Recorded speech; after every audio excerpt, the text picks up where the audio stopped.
kailangan tayo dito tayo sa baba ngayon, sa taas ng klase. Mamaya naman, alawin na. Okay, so welcome na natin si yung bago natin, yung galing Bukidnon. Please, so ano ka muna, Jaime, introduce ka muna sarili mo. Ako, Teo Sumbayan, taga Bukidnon. Training dito sa Bunsoy, sa si Peter. Peter. Dati trabaho sir? Peter Contractor sa Quezon, Bukidnon. Elbet.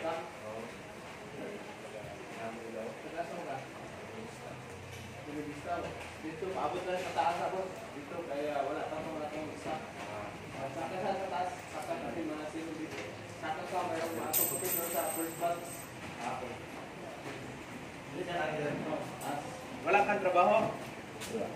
Okay, hinahanglan na walang trabaho mag-enter sa kulitin. Okay. So, okay. Trabaho dati, Jaime?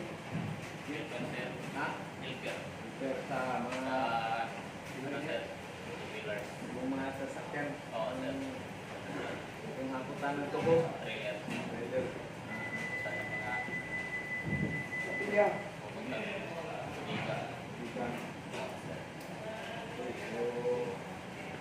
Okay, thank you. Welcome aboard to Good Choice.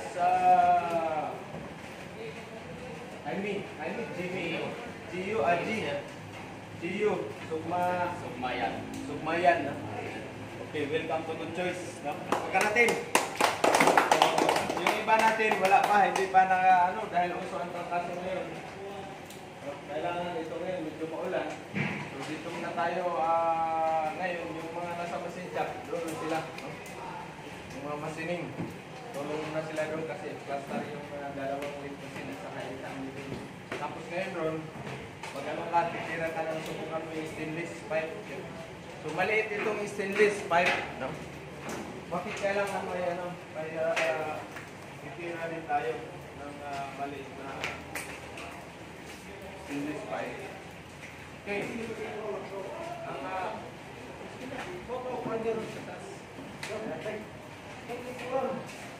so, kakats ka sa? Ikaw? Sino siya sabi? Kakats. Okay. So ito, stainless. Ganito lang kalaki yung railing sa barko. So ang sikreto nito, spot lang. Okay? Spot. Hindi yung equal wheel mo na butas yan. Adjust. So ang titira mo nito doon sa barko, ito stainless man. So siyempre stainless na electrode. No? Uy, babatiin pala natin yung mga seaman. Mayroon namang namatay na dalawa pala. Yung sunog yung barko nila. No? Container sa unit sila, nasunog yung barko sa engine room. So ang cause ng sunog niyan, posibilidad mayroong nag-leaking na oil. Saka yung mga flammable na liquid like sa crude oil, lubricant. At bago lang mayroong nasunog na yung OS. Yung OS nag-ano ng thinner, dun sa seaweeds. So yung thinner, highly flammable yan. No? Ang kasi niya lagayan ng titan, kuha tayo ng thinner.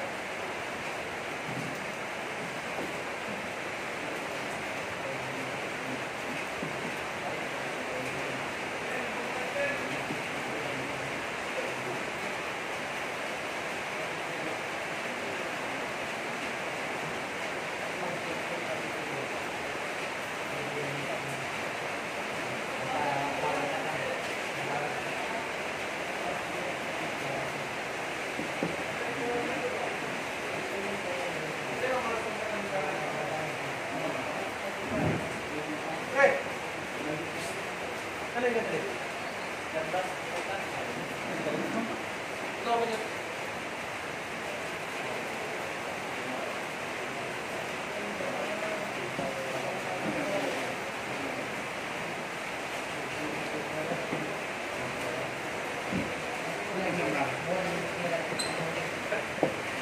Shout out, Balistoy! Boss, Balistoy! Balistoy, kumusta Balistoy? Ang kulita dyan. Siguro, malapot na rin. Kaalis.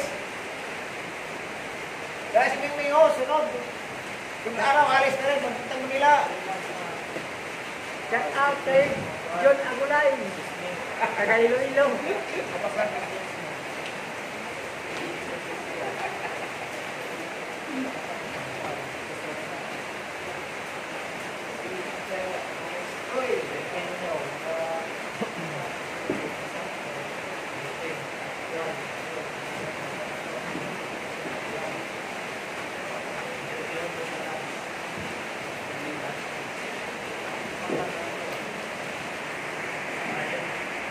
No? Karamihan sa barko, iti-discuss natin dahil ito yung may namatay na OS. Nagsunog ng, nagsindi ng sa incinerator. Kasi yung incinerator dapat sa tawag nito sa engine room. Nasa engine room man yan. Pero ang dito doon, baka yung drum. Yung drum na basura doon sa pupa nakasabit yung drum doon. Baka yun yung nila. Kasi uso yan eh. Yung sunugan ng mga karton, mga dyan doon sa pupa. So ito, karamihan, bubutasan lang dito. Dito ba? May butas. So ipatagilid lang yan. No? Siguro, yung OS, binuhusan niya yung matay na naapoy, maka tinagilid lang niya siguro, ganun. So, dinakip itong explosion. Siyempre, pag explosion to, sabog yung apoy sa kanya, pati yung container. No? Asal ka? Okay. So, pag explosion nito, sumabog siya, so napaligo siguro si OS ng itong container. So, inano siya ng apoy. So, nasunog siya. No? Nasunog si OS. Nasunog si OS. Kaya, yun, matay siya. No? Kaya, wag kayong mag-ano sa tawag yan. Itong cleaner, kumpiyansa. No? Minsan, yung mga oiler o wiper, ilalagay, butasan to, kukuha, ilalagay sa bottle water. Doon, pang-mix sa pintura ba, sa engine. Tinatamad na sila dadalhin yung pintura sa kasi sa engine room, yung pintura mabilis matuyo dahil mainit man. So, sila ng cleaner. Minsan, yung nila dito, bottle water. Nilagay sa bulsa, makalimutan nila, mainom, dahil akala nila tubig. Kaya wag kayong maglagay ng mga thinner o yung kerosene sa loob ng bottle water. Kasi pwede kayong disgrasya. No? Tapos ilalagay lang sa gilid ng workshop ni Peter, sa welding workshop. Kaya ito, i-distansya niyo talaga. Bago kayo mag-umpisa sa trabaho sa workshop, welding workshop, isip niyo yung surroundings. Kasi minsan yung wiper at saka oiler, minsan engineer, nilalagay lang ito doon sa sulok ng workshop. No? Delikado. Highly flammable to para itong gasolina. No? Okay? So yun yung nangyari. Ito yung natin, topic natin this morning, yung OS dahil may namatay naman na OS. No? Nagsindi siya sa mamatay na naapoy doon sa incinerator, biglang nagliyak. Explosion ang inabot. No? So ito, no? Lagay ito doon sa labas. No? So kaya dito, bawal tayo mag-sigarilyo or Okay, sorry.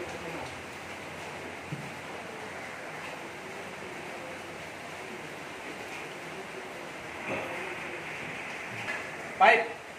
Extra lang natin yun, mga viewers, subscriber, kasi may namatay na OS, no?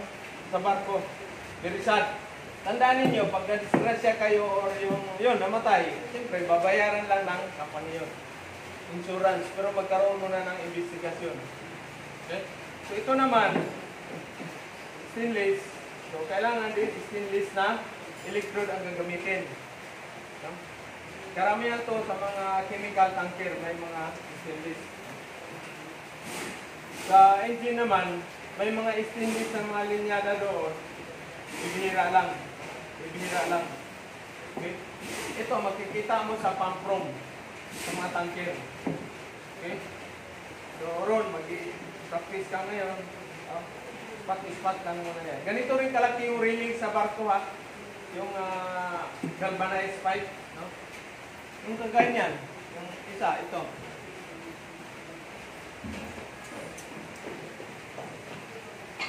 Ito, ganito. Ito yung mga railing sa barko. Galvanized din, ha? Galvanized.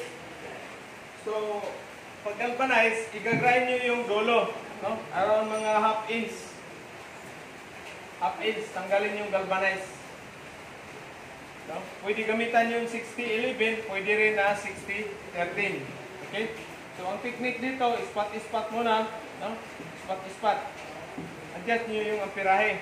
Dito maraming sumasabit. May mga kritisan, ito lang pinapatira sa inyo. Maliit lang na pipe. No? Kung marunong ka ba talaga sa diskarte. No? Okay, sa gas welding naman, ganito rin yung i-gas welding nyo doon sa unitor. No? Pero BI pipe yun, hindi galvanized. No? Ganito kalaki. No? 5G position. Fix, ibig sabihin fix, ha? Sa gas weld. Gas welding. Naka-gas weld ka naman doon. No? Yung copper tube. Katiran na rin kaya. Copper tube. Ha? Importante yun yung copper tube. O, shout out pala yung ano natin. Sila si, tawag nito, sila si Janil. No? Nagtatanong kung yung kailangan pa ba ng borax yung bronze rod doon sa barko. Walang borax sa barko. Walang ano. Walang AG60 at saka AG45 doon. No? AG45. Bibira lang yung mag-ano ng borax kaya dyan sa barko kasi may ano na yun. May, ang tawag yan? Coated. Mayroon ng flux coated na yun.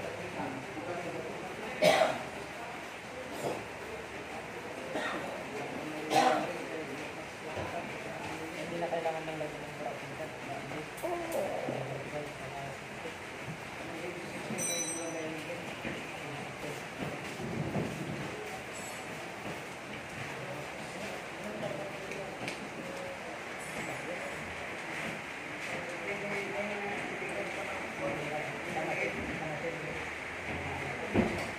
So, ito yung borax na sinasabi. Yung ano ng bronze rod. Wala yung bronze rod natin doon. No? Pero sa barko, karamihan ano na, AG60 at saka AG45. Silver rod. No? With ano yung coated ngayon siya. No? So, pag nag-bronze rod kayo, silver rod, kailangan magamit kayo ng ano, ng mask. Kasi masakit man sa ilong yung ano, yung tawag yan, yung coated niya. No? Sakit sa ilong. Okay? So si EJ, Jaime, ano ngayon, naka-pipe ka na o wala pa? Okay. Tapos si Chip naman sa ano, ito, Chip. Chip. Sira pa rin ng ano, 3G at saka 3F, isa na natin. 3F, no? 3F at saka pagkatapos mag-4F tayo bago tayo mag-bat join. No? Mayroon tayong mga makapal doon na kuwan na ang tawag na flat bar o kalawang yung gangrenan yung mamaya tangali. Okay. So ito, tira to ng mga wala bang isang ano, siguro mayroon siguro dyan. Itim mo na lang dito, no? Okay. Okay. Huwag mag-vertical lang ganito na walang ano, ng ano yan, hindi hindi. Dapat, kung karamihan sa barko, sa CPR, shout out pala, mayroon tayong ano, na-connect na for secured sa UK, no? Pero at least 3 to 5 years experience ng GMAW FCAW. Okay? Yun yung ano natin, ha? Yung sa lahat ng mga applicant. Hindi lang ISMAW, GMAW FCAW kayo, experience. ISMAW, GMAW FCAW, at least 3 to 5 years experience yung kailangan natin. Okay? Kasi mayroong nagme-message, Ismaw, ay hindi pwede yan. Sa shipyard kasi all around kayo, kailangan Jimaw ngayon, Jimaw ikaw, no? So yun yung training natin ni Ruli, no? So ngayon sir, ikaw Aaron, practice ka nito, tapos tira ka ng pipe kasi mamaya magkaano ka dun sa, mayroon pang pipe tayo doon, isang palisan, no? I-grind lang yun, salbit lang naman yan. Tapos mayroon pa yata nilang traso 60-11 doon. Tuloy niyo mo sa Mercury, no? Gamitin dito sir. May cancel. Mayroon stainless tayo doon. Cup, lagyan mo lang kunting cup. Ang galing lang itong mga matatalas, no? Ganyan, no? Hindi, file. Mayroong file. Ganyan. File lang yan. Yan. Pagka ganito kanipis, lagyan mo lang siya ng cup. Paano ba kayo maghinang ng ng pipe? Okay? Para may split.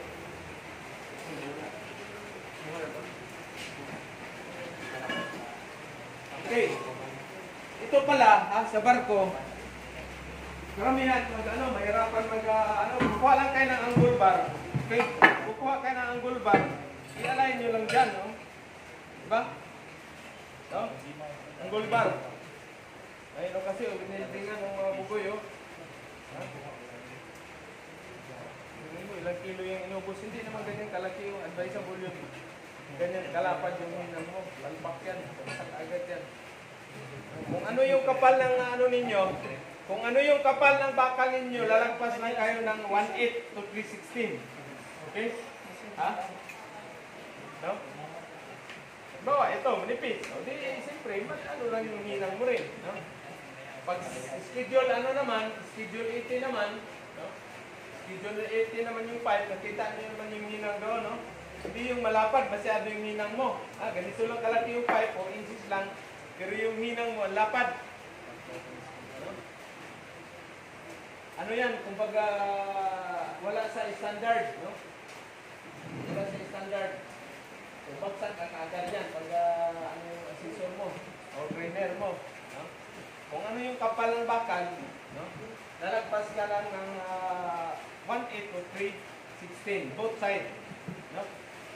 Both side. Isang ganitong pipe natin. Meron pa mga pipe yun.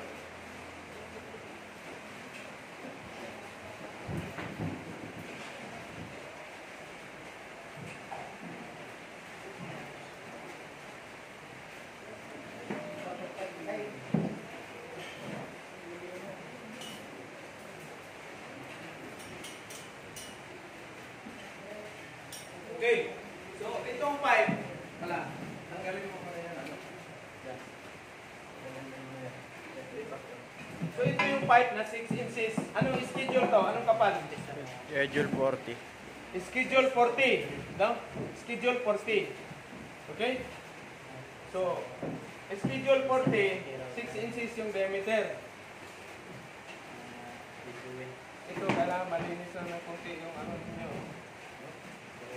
So ito, yung root landing manipis, kailangan i-grindan mo muna Ronnie, no? Grindan mo muna at to, pwede kung kaya to no? Okay?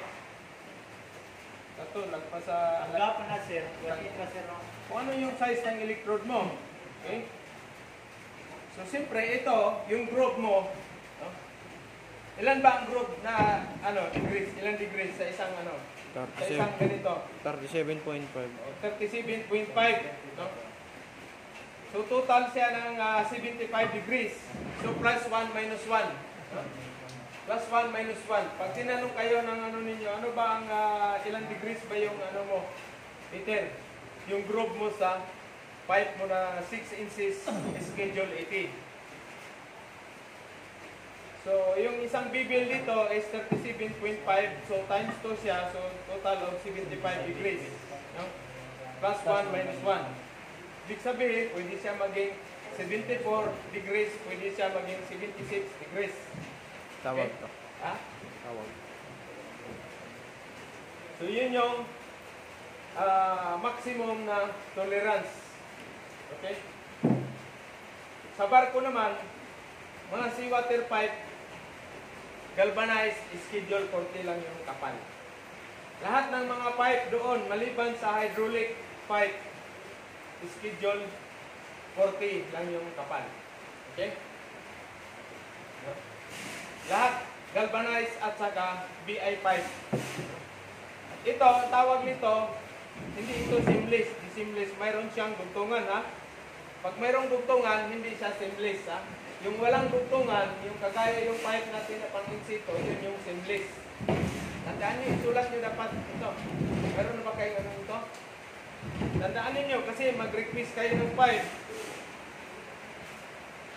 Dito karamihan mag ano to, yung sa seawater, dito, ito yung sa ano, nagka-crack, ito yung ano, dito lumuluha. Yung sa dugtungan ng pipe. Kinakain mo ito kaagad ng kalawang. Ito. So, minsan sa vibration, nagka-crack din. So, lumuluha yung seawater pipe. Pag mayroon kang spare na pipe, mayroon kang ano, tapos manipis na talaga, palitan mo na.